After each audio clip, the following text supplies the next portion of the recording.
আপনি কি এখনও সেভিংস অ্যাকাউন্টে টাকা জমাচ্ছেন আর ভাবছেন একদিন না একদিন ঠিক ধনী হয়ে যাব? তাহলে আপনাকে বলে রাখি, আপনি ভুল ভাবছেন। এর কারণ অনেক, তবে তার মধ্যে অত্যন্ত গুরুত্বপূর্ণ কারণটি হলো ইনফ্লেশন বা মুদ্রাস্ফীতি।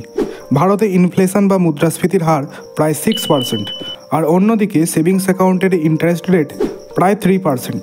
অর্থাৎ প্রতি বছর আপনার টাকার ভ্যালু 3% করে কমে যাবে যদি আপনি আপনার সঞ্চয় করা সমস্ত টাকা সেভিংস অ্যাকাউন্টে জমিয়ে রাখেন। আপনাকে আরও বলে রাখি, ধনী লোকেরা তাদের টাকা সেভিংস অ্যাকাউন্টে জমিয়ে রাখে না, তারা বিভিন্ন অ্যাসেটে ইনভেস্ট করে। তাই তারা ধনী থেকে আরও ধনী হয়ে যাচ্ছে, আর অন্যদিকে পুয়ার মিডিল ক্লাস লোকেরা আরও গরিব হয়ে যাচ্ছে। তাই ইনফ্লেশন অর্থাৎ মুদ্রাস্ফীতিকে বিট করা এবং আপনার ধনী হওয়া, দুটো স্বপ্নই একসঙ্গে পূরণ হতে পারে বিভিন্ন অ্যাসেট অ্যাকোয়ার করার মাধ্যমে। আজকের ভিডিওতে আমরা সেরা 5টি অ্যাসেটের বিষয়ে আলোচনা করব, যেখানে আপনি আপনার টাকা ইনভেস্ট করে বহুগুণ রিটার্ন জেনারেট করতে পারবেন। তার পাশাপাশি ফাইন্যান্সিয়াল ফ্রিডম পেতেও সক্ষম হবেন। তার জন্য ভিডিওটা শেষ পর্যন্ত দেখতে থাকুন। বন্ধুরা, আজকের ভিডিওতে আমরা সেরা 5টি অ্যাসেটের বিষয়ে আলোচনা করব, যেটা আপনাকে ফিনান্সিয়াল ফ্রিডম এনে দেবে। তবে তার আগে চলুন জেনে নেওয়া যাক অ্যাসেট কি। অ্যাসেট হলো এমন জিনিস যা আপনাকে টাকা কামিয়ে দেবে। আপনাকে খুব সীমিত কাজ করতে হবে বা একবার কাজ করতে হবে, উপরন্তু কন্টিনিউয়াসলি টাকা ইনকাম হয়েই যাবে। তাই যত বেশি অ্যাসেট অ্যাকোয়ার করবেন তত বেশি টাকা ইনকাম হবে, তাও আবার কম মেহনত করে বা বিনা মেহনতে। তো চলুন এবার সেরা 5টি অ্যাসেটের বিষয়ে বিশদে আলোচনা করা যাক। প্রথম অ্যাসেটটি হলো রিয়েল এস্টেট। ওয়েলথ ক্রিয়েশনের জন্য সবচেয়ে নিরাপদ অ্যাসেটটি হলো রিয়েল এস্টেট। আমরা প্রথমেই রিয়েল এস্টেটের কথা বললাম, তার একটাই কারণ, রিয়েল এস্টেটে ইনভেস্ট করেই সবচেয়ে বেশি ধনী ব্যক্তি তৈরি হয়। রিয়েল এস্টেট থেকে আপনি 3টি উপায়ে ওয়েলথ ক্রিয়েট করতে পারবেন। নাম্বার 1, কোনো জমি জায়গা বা প্রপার্টিকে কম দামে কিনে তা কিছু মাস পরে বেশি দামে বিক্রি করার মাধ্যমে। ধরুন আপনি কোনো জীর্ণ বা খারাপ অবস্থায় পড়ে থাকা প্রপার্টিকে মার্কেট প্রাইসের থেকে কম দামে কিনলেন, তারপর সেটাকে মেরামত করে বেশি দামে বিক্রি করে ভালো প্রফিট আর্ন করলেন। এটাকে ফ্লিপিং বলা হয়। তবে ফ্লিপিং করার একটাই নেগেটিভ দিক হলো আপনি এখান থেকে ওয়ান টাইম প্রফিট আর্ন করতে পারবেন। 2 নম্বর, রেন্টাল ইনকাম। যদি আপনি কোনো প্রপার্টি কিনে তা রেন্টে দেন, তা থেকে মাসে মাসে রেন্টাল ইনকাম হবে, যার থেকে আপনার ইনকাম জেনারেট হবে এবং প্রতি বছর 3 থেকে 4% করে ভাড়া বাড়তে থাকবে। Number 3, capital appreciation. যদি আপনি কোনো প্রপার্টি কিনে লং টার্ম হোল্ড করেন, তাহলে আপনার রেন্টাল ইনকাম হওয়ার পাশাপাশি প্রপার্টির ভ্যালুও ইনক্রিজ করবে। সেই প্রপার্টি বিক্রি করে লং টার্মে ভালো ওয়েলথ ক্রিয়েট করতে পারবেন। এছাড়াও রিয়েল এস্টেটে ইনভেস্ট করলে অনেক ট্যাক্স বেনিফিটও পাওয়া যায়। তাই রিয়েল এস্টেটে ইনভেস্ট করা মানে পুরোটাই লাভ। তবে একটা কথা বলে রাখি, রিয়েল এস্টেটে ইনভেস্ট করার জন্য প্রচুর ক্যাপিটালের প্রয়োজন হয়, যার জন্য আপনি ব্যাংক লোনও পেয়ে যাবেন। তাই সব দিকটা বিবেচনা করে তারপর ইনভেস্টমেন্ট ডিসিশন নেবেন। 2 নম্বর অ্যাসেটটি হলো স্টক মার্কেট। ওয়েলথ ক্রিয়েশনের জন্য সবচেয়ে জনপ্রিয় মাধ্যমটি হলো স্টক মার্কেট ইনভেস্টমেন্ট। স্টক মার্কেটে ইনভেস্ট করেই রাকেশ ঝুনঝুনওয়ালা, রাধাকৃষ্ণ দামানি, বিজয় কেডিয়ার মতো ব্যক্তিরা ওয়েলথ ক্রিয়েট করেছেন। স্টক মার্কেট থেকেও আপনি 2টি উপায়ে ওয়েলথ ক্রিয়েট করতে পারবেন। Number 1, capital appreciation. Number 2, dividend income. Stock মার্কেটে ইনভেস্ট করা ঝুঁকি সাপেক্ষ, তাই টাকা ইনভেস্ট করার আগে প্রপার অ্যানালিসিস করতে হবে।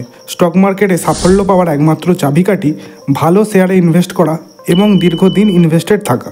3 নম্বর অ্যাসেটটি হলো মিউচুয়াল ফান্ড। যাদের স্টক মার্কেটের প্রপার নলেজ নেই বা যারা বেশি রিস্ক নিতে পছন্দ করেন না, তাদের জন্য mutual fund best. Mutual fund হলো এমন একটা মাধ্যম যেখানে আপনার মতো বিভিন্ন লোকের টাকা একত্রিত করে কোনো প্রফেশনাল ফান্ড ম্যানেজার বিভিন্ন অ্যাসেট যেমন স্টকস, বন্ডস, গোল্ড, সিলভার ইত্যাদিতে ইনভেস্ট করেন। মিউচুয়াল ফান্ডে আপনি প্রায় 15% পার অ্যানাম রিটার্ন পেতে পারেন। তাই নিয়মিত ইনভেস্ট করলে আপনার টাকা কম্পাউন্ড হয়ে লং টার্মে প্রচুর ওয়েলথ ক্রিয়েট করবে। এছাড়াও আপনি আপনার ইনভেস্টমেন্টকে ডাইভার্সিফাই করার জন্য মিউচুয়াল ফান্ডে ইনভেস্ট করতে পারেন। 4 নম্বর অ্যাসেটটি হলো গোল্ড এবং সিলভার। বন্ধুরা, মনে রাখবেন, গোল্ড এবং সিলভার শুধুমাত্র অলংকারের জন্যই নয়, এটি একটা শক্তিশালী বিনিয়োগ মাধ্যমও। আগেকার দিনে মানুষ এটিকে নিরাপদ বিনিয়োগ মাধ্যম হিসেবে দেখে এসেছে। তবে বর্তমান দিনে গোল্ড এবং সিলভারে ইনভেস্ট করার গুরুত্ব আরও বেড়েছে। এর অনেকগুলি কারণ। নাম্বার 1, মূল্যের স্থায়িত্ব। দেশের যখন অর্থনীতি খারাপ দিকে যায়, স্টক মার্কেটে ধস নামে, তখনও কিন্তু গোল্ড এবং সিলভারের দাম স্টেবল থাকে বা বাড়তে থাকে।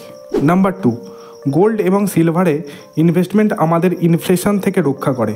সরকার যখন প্রচুর পরিমাণে টাকা প্রিন্ট করে, তখন টাকার মূল্য প্রচুর পরিমাণে কমতে থাকে, কিন্তু গোল্ড এবং সিলভারের দাম সর্বদা স্থিতিশীল থাকে এবং তা সময়ের সঙ্গে সঙ্গে বাড়তে থাকে। তাই ইনফ্লেশন থেকে রক্ষা পেতে গোল্ড এবং সিলভারে ইনভেস্টমেন্ট একটি ভালো option. Number 3, universal acceptance. Gold এবং সিলভার এমন একটা সম্পদ যা বিশ্বজুড়ে গ্রহণযোগ্য এবং চাহিদা সম্পন্ন। Number 4, risk free investment. Gold এবং সিলভারে ইনভেস্ট করা অনেকটাই রিস্ক ফ্রি এবং আপনার ইনভেস্টমেন্টকে ডাইভার্সিফাই করার একটা অন্যতম মাধ্যমও। আপনি ফিজিক্যাল গোল্ড এবং সিলভারও কিনতে পারেন, গোল্ড সিলভার ইটিএফে ইনভেস্ট করতে পারেন, কিংবা ডিজিটাল গোল্ডও কিনে রাখতে পারেন। 5 নম্বর অ্যাসেট অর্থাৎ আজকের ভিডিওর শেষ অ্যাসেটটি হলো বিজনেস। বিজনেস হলো এমন একটা অ্যাসেট যেটা আপনাকে খুব কম সময়ে অনেক বেশি ওয়েলথ ক্রিয়েট করে দিতে পারে। মনে রাখবেন, বিজনেস আপনাকে ফ্রিডম দেবে। যদি আপনার বিজনেস একবার ভালোভাবে রানিং হয়ে যায়, তা যে কোনো জব করা ব্যক্তির থেকে অনেক বেশি ওয়েলথ ক্রিয়েট করে দিতে পারে। বন্ধুরা, আজকের ভিডিওতে আমরা যে 5টি অ্যাসেটের বিষয়ে আলোচনা করলাম, তাতে যে কোনো ধনী ব্যক্তি ইনভেস্ট করে থাকেন। আপনি যত বেশি অ্যাসেট ওন করবেন, তত বেশি ক্যাশ ফ্লো বাড়বে এবং ইনকামও তত বেশি হবে। আপনি জব করেন বা বিজনেস যাই করেন না কেন, যত বেশি অ্যাসেটে ইনভেস্ট করবেন, তত তাড়াতাড়ি ফাইন্যান্সিয়ালি ফ্রি হবেন। তবে মনে রাখবেন, রাতারাতি কখনো ধনী হওয়া যায় না। ডিসিপ্লিনড হয়ে প্রতি মাসে কিছু কিছু টাকা অ্যাসেটে ইনভেস্ট করুন এবং 10 থেকে 15 বছর ধৈর্য ধরুন।